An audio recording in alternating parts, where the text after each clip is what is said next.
Şeyh Şemseddin Ehlati çok önemli bir adam. Burada açıklamam gereken sayısız şey var aslında.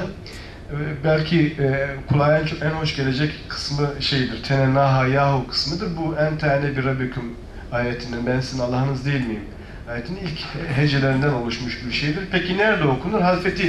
Halveti ya da şeylerinde, zikirlerinde söylenir. İşte insanlar falan şey yapınca, bu takva filmindeki gibi.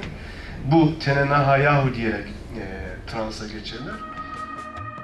Ezgi mesli meyi eşkım tenennaha yahu. Mısır Bagdad Dimeşkım tenennaha yahu. Teşneye abi visalim jıkhmi eşkı dinalim. Aşıkı heyye celalim tenennaha yahu.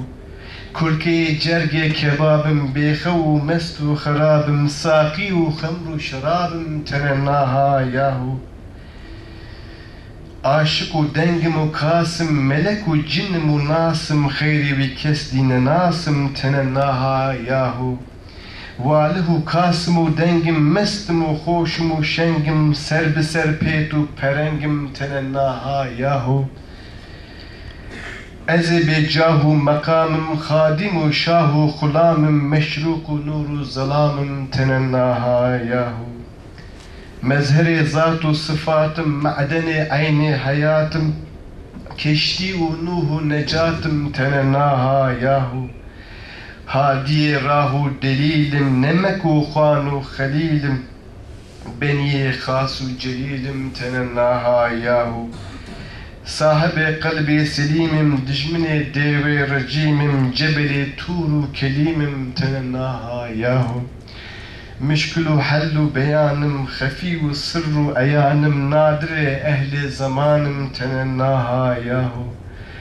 Valihu mestimu faşim seruri şanti tıraşım ke evist maluk maşim tenennaha yahu.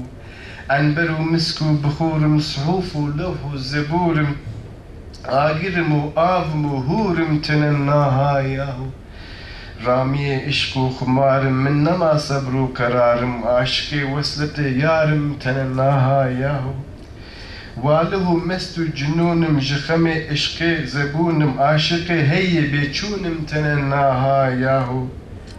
Bilbili aşıku verdim kulke behabu fardım jıkhame doste biderdim tenennaha yahu. Sametu lalu khamoşum sırrı yâre khod poşum gerçi ez bade froşum tenennaha yahu.